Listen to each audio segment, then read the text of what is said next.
Student जैसे कि first question ये कहता है right order of free mean path and time of relaxation. Board के एग्जामिनेशन में ये आ सकता है कि आपको ऑर्डर लिखने के लिए आ सकता है किसका, फ्री मीन पाथ यानी कि माध्य मुक्त पथ और टाइम ऑफ रिलैक्सेशन यानी कि श्रांति काल। ठीक है, तो free mean path, free mean path यानी कि माध्य मुक्त पथ का जो नोटेशन होता है स्टूडेंट वो लैम्डा होता है, इसको आपको लैम्डा से शो करना है और इसका ऑर्डर 10⁻⁻9 मीटर ऑर्डर का होता है, 10⁻⁻9 मीटर ऑर्डर का। ये इसका ऑर्डर है फ्री मीन पाथ का। फ्री मीन पाथ का मतलब यही होता है स्टूडेंट कि जब वायर के अंदर दो कॉन्जिक्यूटिव पॉजिटिव आयन से इलेक्ट्रॉन टक्कर करेगा, ये इलेक्ट्रॉन है ई माइनस। क्लियर है, इसने इलेक्ट्रॉन ने इस पॉजिटिव आयन से कोलाइड किया, टक्कर किया, कोलिशन किया, उसके बाद ये इस पॉजिटिव आयन से टक्कर करता है, यानी कि ये इलेक्ट्रॉन दो कंजिक्यूटिव पॉजिटिव आयन से जब टक्कर करता है तो उसके बीच का जो ये डिस्टेंस, ट्रेवल्ड डिस्टेंस है, इसी डिस्टेंस को हम लोग लैम्डा यानी कि फ्री मीन पाथ कहते हैं। क्लियर है, चलिए स्टूडेंट इसका दूसरा पार्ट है टाइम ऑफ रिलैक्सेशन का ऑर्डर यानी कि शांति काल। अब आप ये देख रहे हैं कि इलेक्ट्रॉन ने ये दो कंजिक्यूटिव पॉजिटिव आयंस के बीच में टक्कर की यानी कोलिशन किया हुआ है, तो यहां से लेकर यहां तक जो टाइम टेकन होगा इसका, इसको टाइम ट्रैवल किया है इसने, उसे हम कहते हैं time of relaxation.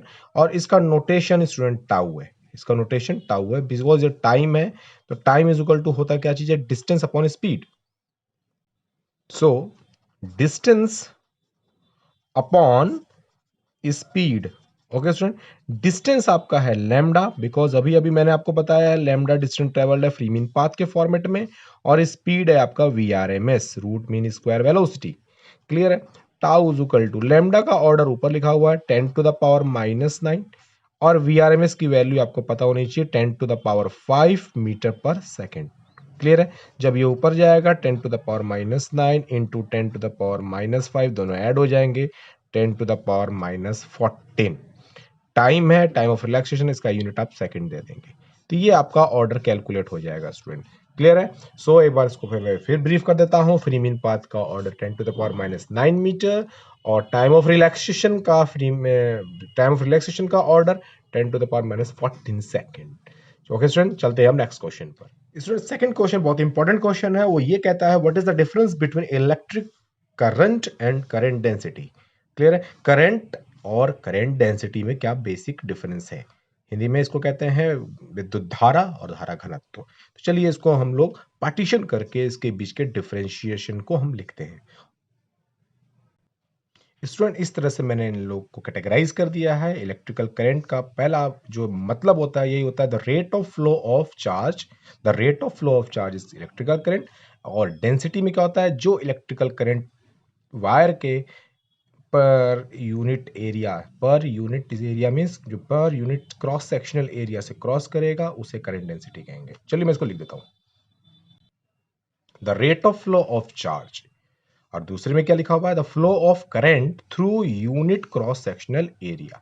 Clear student, number 2 में अगर इसके हमको डिनोट करते जा जाएंगे, इसको आई से डिनोट करेंगे, I is equal to we can write it Q by T, I is equal to Q by T. ठीक है, एंड सिमिलरली हम लोग करंट डेंसिटी को शो करेंगे स्टूडेंट जे से, J is equal to I by A, I by A means electrical current divided by cross sectional area, अनुप्रस्थ काट का क्षेत्रफल। नंबर थर्ड, इसके यूनिट की अगर बात करते हैं तो क्यू का हो गया कूलाम पर सेकेंड, और एसआई सिस्टम में इसको हम एम्पियर बोलेंगे स्टूडेंट्स। क्लियर है, सिमिलरली इसका यूनिट अगर निकाले तो आई का एम्पियर पर मीटर स्क्वायर।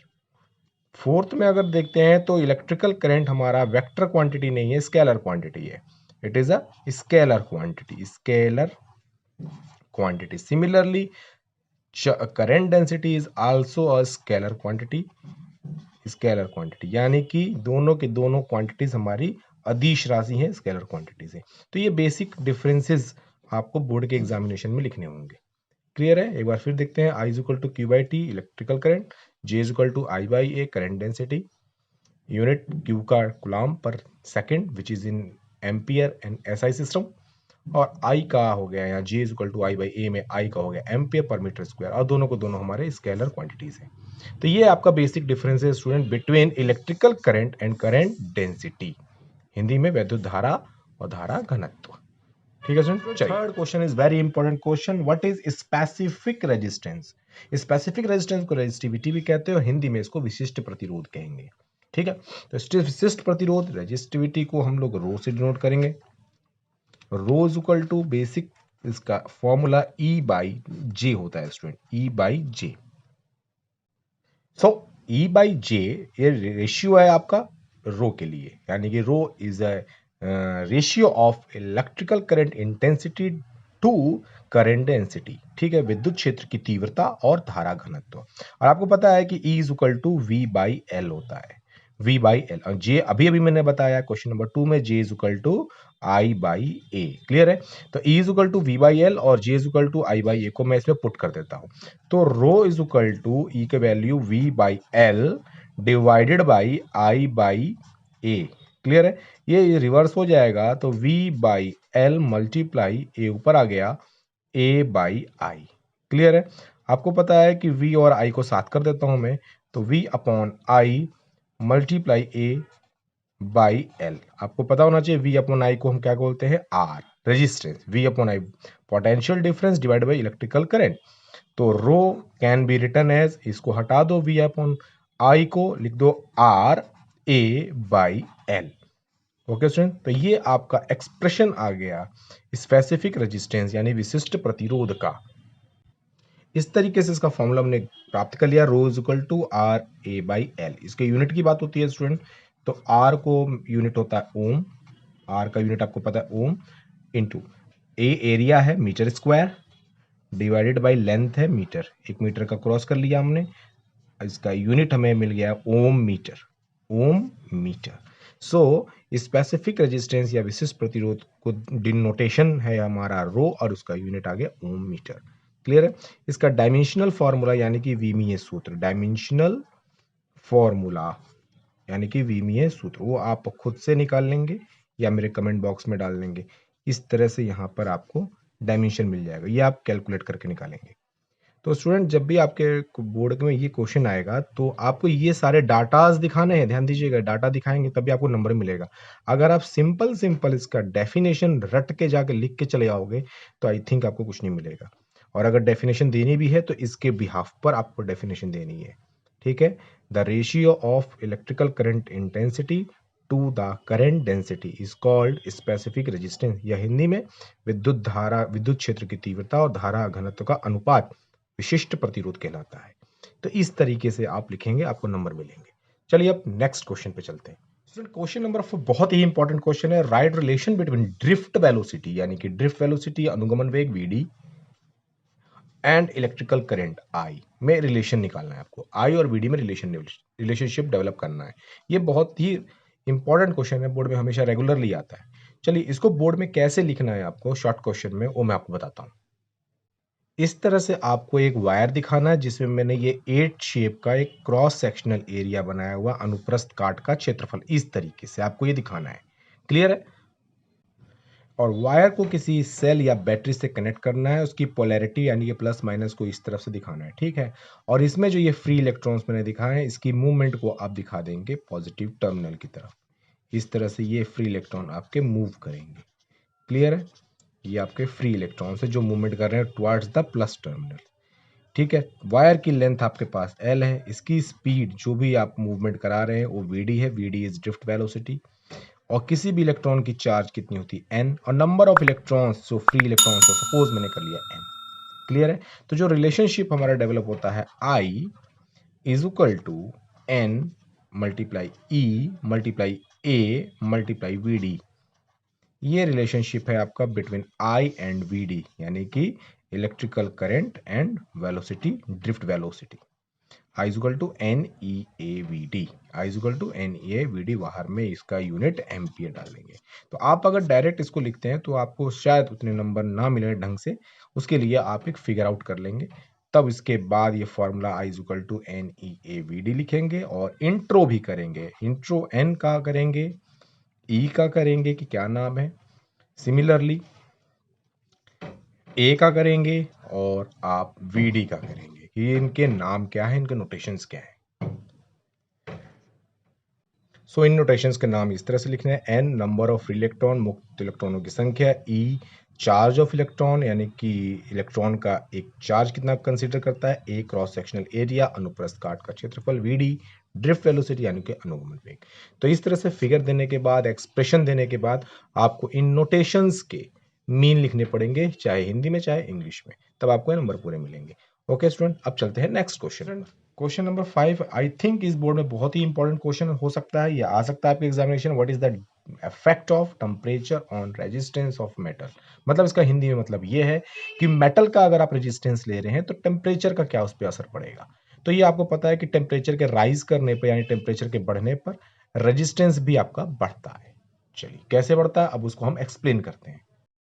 तो इसको सॉल्व करने के लिए स्टूडेंट, सबसे पहले आप लोग अपने बोर्ड के जब कॉपी मिलेगी आपको, उसमें आप रेजिस्टेंस का स्टैंडर्ड फॉर्मूला आप लिखेंगे। R is equal to M L upon N E square A into tau. ये आपको याद होगा, ठीक है। ये स्टैंडर्ड फॉर्मूला ऑफ रेजिस्टेंस है सभी मेटल्स और वायर के लिए।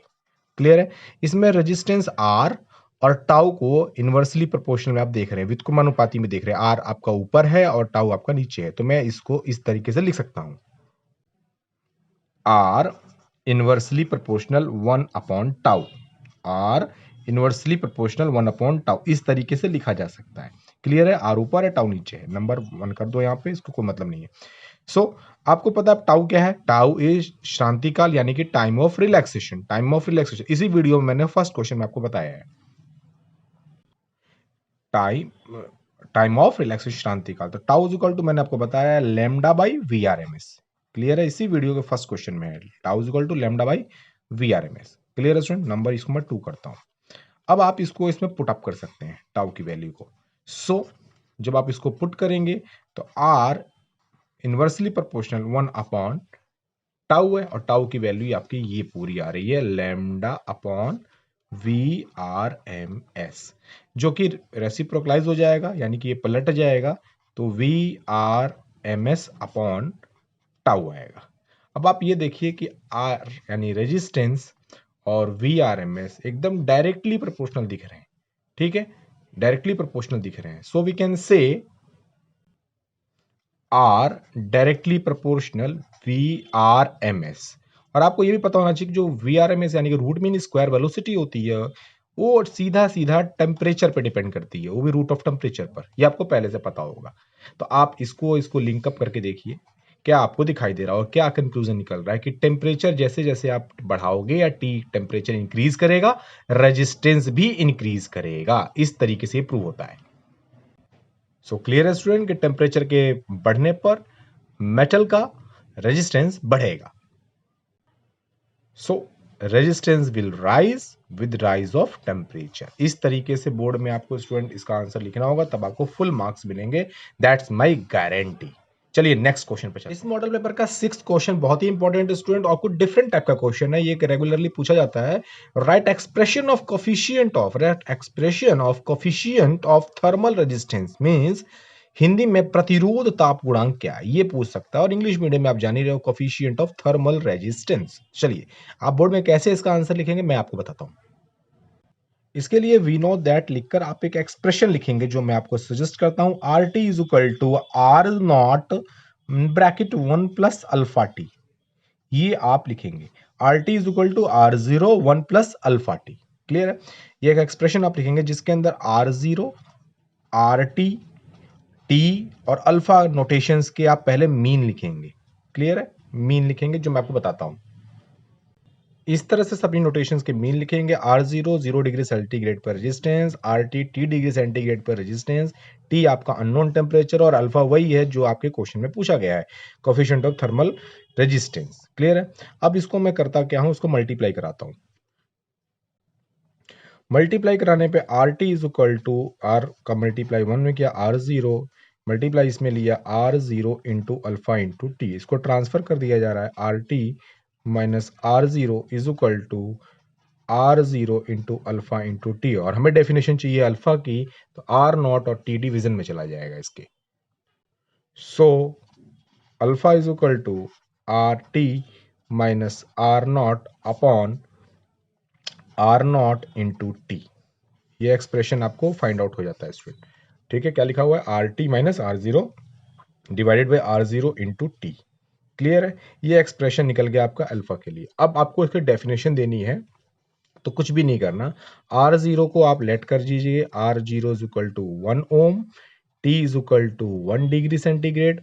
ठीक है, देन अगर आप इसमें पुटअप करेंगे तो अल्फा इज इक्वल टू आपका आएगा R T minus R zero. Clear है, और इसके बाद आप यहाँ इसकी डेफिनेशन लिख दीजिए, इसके बाद आप इसकी डेफिनेशन लिख दीजिए। ठीक है, जो भी इस डाटा के हिसाब से डेफिनेशन तैयार होती होगी वो लिख दीजिए। बोर्ड में आप कुछ भी लिख देंगे इसके बाद इसी के हिसाब से, तो आपका डेफिनेशन वैलिड होगा। क्लियर हो गया, तो जब भी ये क्वेश्चन आता है तो इस तरीके से प्रेजेंट कीजिए, इसको लिखिए, इसके इंट्रोडक्शंस दीजिए। ठीक है, इसको मल्टीप्लाई करने के बाद अल्फा की वैल्यू को इस तरह से निकाल लीजिए, और आर जीरो जो नीचे लिखा हुआ है इसको 1 ओम, टी का इंक्रीमेंट 1 डिग्री सेंटीग्रेड, दोनों को पुटअप करोगे तो ये आ जाएगा। अब इसके हिसाब से जो भी डेफिनेशन तैयार होती है आप अपना लिख सकते हैं। ओके स्टूडेंट, बहुत ही इंपॉर्टेंट और बहुत सही तरीके से मैंने आपको बताया है नंबर लेने के लिए। चलिए अब नेक्स्ट क्वेश्चन पे चलते हैं। क्वेश्चन नंबर 7 में स्टूडेंट लिखा हुआ है इक्वेशन ऑफ चार्ज। चार्ज का इक्वेशन दिया हुआ है 5t square plus 4t plus 10 coulomb, और time t is equal to 4 second पर आपको करंट कैलकुलेट करना है। ओके, तो सबसे पहले गिवन के में आप चार्ज को लिखिए, q is equal to 5t square plus 4t plus 10। ठीक है, अब आपको करंट गेन करना है, तो दोनों साइड्स को डिफरेंशिएट कीजिए, आप दोनों साइड्स को डिफरेंशिएट कीजिए। डिफरेंशिएट करेंगे तो लिखेंगे differentiating both the side with respect to time,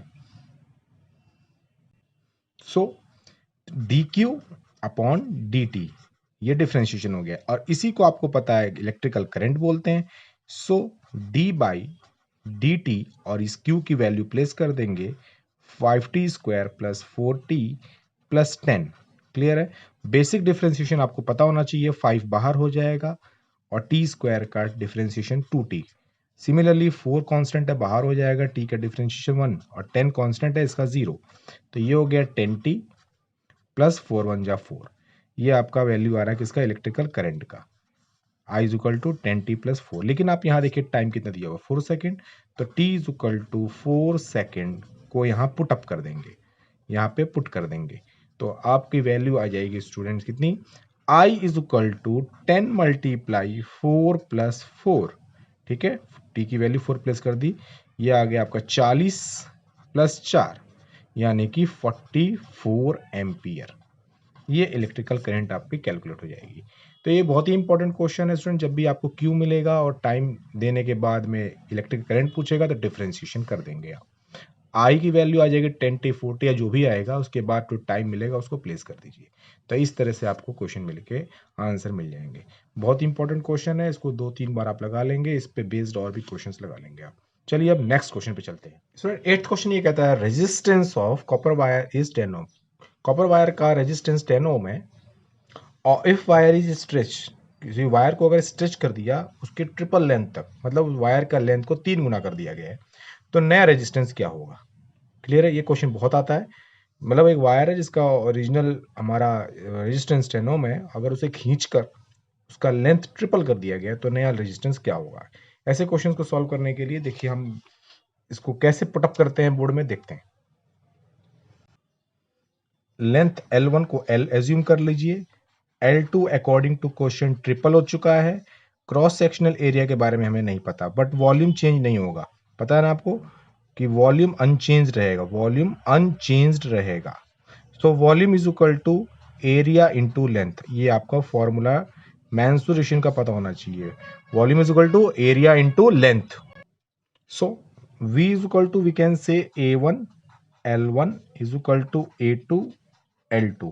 clear student, A1 multiply L1 की value L, A2 multiply L2 की वैल्यू 3 है, जिसमें आपका L कैंसिल आउट हो जाता है। सो A1 is equal to 3A2, ये रिलेशन आ गया आपका क्रॉस सेक्शनल एरिया के बीच में। क्लियर है स्टूडेंट, जब ये क्रॉस सेक्शनल एरिया के बीच में आ गया तो अब हम फॉर्मूला पुटअप करेंगे स्पेसिफिक रेजिस्टेंस का, यानी कि R is equal to rho L by A. Resistance का फॉर्मूला स्पेसिफिक रेजिस्टेंस के फॉर्मेट में, ये फॉर्मूला आपको पता होना चाहिए, R is equal to rho L by A. So इसके हिसाब से हम R1 की वैल्यू ले लेंगे, R1 is equal to rho L1 by A1 and similarly हम R2 की वैल्यू फाइंड आउट कर लेंगे, रो L2 बाई A2। क्लियर है? और R2 में R1 का डिवाइड कर लो स्टूडेंट, तो R2 by R1 is equal to, अब R2 की वैल्यू और R1 की वैल्यू प्लेस कर दो। वैल्यू प्लेस करने के बाद ये रो से रो आपका कैंसिल आउट हो जाएगा, R2 divided by R1 is equal to L2 by A2 multiply, ये रेसिप्रोकलाइज हो जाएगा, A1 बाई L1। वैल्यूज आप सेट करेंगे तो L2 की वैल्यू यहाँ पे स्टूडेंट मिली हुई है 3L डिवाइडेड बाई में ये A2 है, A2 का वैल्यू A2 ही छोड़ दो, इनटू ये A1 है, A1 की वैल्यू मैंने यहाँ पे कैलकुलेट की हुई है 3A2 एंड L1 की वैल्यू यहाँ पे एज्यूम की हुई L। आप यहाँ L से L कैंसिल कर सकते हो, A2 से A2 कैंसिल कर सकते हो, 3 3 9 हो जाएगा, यानी R2 by R1 is equal to 9। R1 की वैल्यू 10 है, तो R2 by 10 is equal to 9। Clear है? क्रॉस मल्टीप्लाई करा लेंगे इसका, तो R2 इज इक्वल टू 90 यानी कि 90 ओम आ जाएगा। इस तरीके से सॉल्व करोगे स्टूडेंट तो you will definitely get good marks, that's my surety. Okay student, अगर आपने कोई शॉर्टकट अपनाया तो आई थिंक नंबर नहीं मिलने वाले आपको। तो इस तरीके से आप सॉल्व करेंगे। चलिए अब नेक्स्ट क्वेश्चन पे चलते हैं स्टूडेंट। ये क्वेश्चन बहुत ही इंपॉर्टेंट है, ये लास्ट एग्जामिनेशन में आ चुका है। 220 वोल्ट पावर लाइन पर दो बल्ब लगे हुए हैं जिनके पावर आपके 60 वाट और 30 वाट के हैं। अब इसको पैरेलल और सीरीज कॉम्बिनेशन इसकी रेडी की गई है 60 वाट और 30 वाट की, तो उस पर इनके पावर क्या होंगे ये निकालना है। तो सबसे पहले मुझे इंडिविजुअली 60 वाट वाले का और 30 वाट वाले का रेजिस्टेंस पहले कैलकुलेट कर लेना है। 30 वाट और 60 वाट वाले का रेजिस्टेंस पहले कैलकुलेट कर लेंगे, तब उसका पैरेलल और सीरीज रेडी करेंगे। सो 220 वोल्ट 60 वाट का बल्ब के लिए हम लोग फॉर्मूला निकालते हैं रेजिस्टेंस का। Clear student? तो R is equal to we know that V square by P होता है। एक बार पीछे से आप इसको रिपीट कीजिए, R is equal to V square by P होता है। V की वैल्यू 220 वोल्ट स्क्वायर है और P आपके पास 60 है, इसको नंबर 1 डाल के आप छोड़ सकते हो, कैलकुलेशन मत करो। ठीक इसी तरीके से हम अब R2 कैलकुलेट कर लेंगे। R2 is equal to also V square by P, placing the value 220 volt square, power आपका 30 है 30, इसको सॉल्व मत कीजिए, इसको नंबर 2 डाल लीजिए। क्लियर है? अब आपका रेजिस्टेंस R1 आ चुका है और रेजिस्टेंस R2 आ चुका है। अब ये कह रहा है इसका पैरेलल फॉर्म रेडी कीजिए, तो पैरेलल का आपको फॉर्मूला पता होना चाहिए। इसका पैरेलल का formula 1/r is equal to 1/r1 plus 1/r2 है। जब इसको सॉल्व करते हैं स्टूडेंट तो आपके पास फॉर्मूला आता है R1 into R2 division R1 plus R2। Clear है? अब इसमें हम वैल्यूज अगर सब प्लेस कर दें R1 R2 की जो यहाँ पे आई हुई है, तो हमारा ये फंक्शन कुछ इस तरीके से हो जाएगा। R1 की वैल्यू कितनी है 220 स्क्वायर अपॉन में 60 मल्टीप्लाई 220 का स्क्वायर अपॉन में 30। क्लियर है? डिवाइड बाय, इस पूरे फंक्शन को सॉल्व करने के बाद स्टूडेंट 220 का स्क्वायर डिवाइडेड बाय 90 ओम आपको मिलेगा। ये सॉल्व कर लेना आप लोग, ठीक है? अब ये आपको रेजिस्टेंस मिल चुका है किसमें, पैरेलल फॉर्म में। अब इस पे आपको निकालना है power according to question. So power P is equal to V square by R, value V की है 220 का स्क्वायर क्योंकि उसी लाइन पे रहना है मुझे, और R में आपका आ चुका है 220 का स्क्वायर डिवाइडेड बाई 90। यहाँ से 220 का स्क्वायर कट गया स्टूडेंट और ये रेसिप्रोकलाइज हो जाएगा 90 वाट, ये आपका आंसर आ जाएगा। सिमिलरली आगे की कैलकुलेशन हम सीरीज फॉर्म में ले लेंगे, ये आप अपने से कर लीजिएगा स्टूडेंट। जैसे मैंने यहाँ पे 1/r का फॉर्मूला यूज किया, तो सीरीज के लिए R is equal to R1 plus R2 formula use होगा। बाकी प्रोसेस आप वैसे ही करेंगे जैसे मैंने इसमें किया हुआ है। ओके स्टूडेंट, चलिए चलते हैं next and last question. Last question ये कहता है student the resultant resistance of two wire, दो वायर है जिसका सीरीज में रिजल्टेंट 25 ओम है और पैरेलल में 4 ओम है। चलिए सीरीज में क्या है, तो R1 plus R2 is equal to 25 ohm number 1। Parallel में आपका कितना है 4 ओम, पैरेलल में कितना है आपका 4 ओम। तो पैरेलल का फॉर्मूला मैंने अभी बताया था आपको, R1 R2 divided by R1 plus R2 is equal to 4 ohm. This equation number 2। R1 plus R2 की वैल्यू 25 इसमें आप प्लेस कर सकते हैं, तो R1 into R2 by 25 is equal to 4। R1 into R2 is equal to 4 into 25, ये आपका हो जाएगा 100। सो इन दोनों रिलेशंस का यूज करने के बाद R1 R2 इक्वल टू 100 ओम हमें मिल गया और एक वैल्यू आपकी यहाँ पर आई हुई है। अब स्टूडेंट्स एक फॉर्मूला यूज करेंगे हम R1 माइनस R2 का होल स्क्वायर, ए प्लस ए माइनस बी के होल स्क्वायर के टर्म में R1 प्लस R2 का whole square minus 4R1 R2, ये फॉर्मूला आप यूज करेंगे तो बहुत क्विकली आपका आंसर आएगा स्टूडेंट। ठीक है, अब आप देख रहे हैं R1 प्लस R2 की वैल्यू है 25 का स्क्वायर माइनस 4 और R1 R2 की वैल्यू है यहाँ पे 100। क्लियर है, तो 25 का स्क्वायर आएगा 625 और ये आएगा 400। 625 में से 400 माइनस कर दीजिए 225। क्लियर है, R1 माइनस R2 का होल स्क्वायर है स्टूडेंट, तो यहाँ पे R1 माइनस R2 कैलकुलेट करोगे तो root under 225 is equal to कितना आ जाएगा 15। ठीक है, अब आप इक्वेशन नंबर फर्स्ट और इक्वेशन नंबर थर्ड को सॉल्व करेंगे स्टूडेंट, यानी कि ऐड कर देंगे, तो आप देख रहे हैं कि R2 से R2 आपका ये कैंसिल हो जाएगा, R1 और R1 ऐड होके आपको 2R1 देगा और 25 और 15 जोड़ेंगे तो आपके पास 40 आएगा और R1 इज इक्वल टू 20 ओम आ जाएगा। एक आंसर आपको मिल गया। ठीक है, अब ये 20 ओम R1 की वैल्यू अगर आप यहाँ प्लेस कर देते हैं R1, तो इधर ट्रांसफर होकर 25 में से 20 चला जाएगा तो 5 ओम आएगा। Similarly R2 is equal to 5 ohm, 5 ohm. Okay student, तो इस तरीके से आप सॉल्व करेंगे तो बहुत रैपिडली और अच्छी तरीके से आपका आंसर आएगा। क्लियर है स्टूडेंट, इस फार्मूले को एक बार फिर बोलिए, R1 माइनस R2 का whole square, R1 plus R2 का whole square minus 4R1 R2, इसका यूज करने पे आप आंसर रैपिडली ला सकते हैं। ओके स्टूडेंट, चलिए मिलते हैं नेक्स्ट वीडियो में। आप इसी तरह से सारे सैंपल पेपर सॉल्व कीजिए, आपको सारे के सारे इंपॉर्टेंट क्वेश्चन ही मैं इसमें दे रहा हूँ। क्लियर है, चलिए थैंक यू वेरी मच, मिलते हैं नेक्स्ट वीडियो में।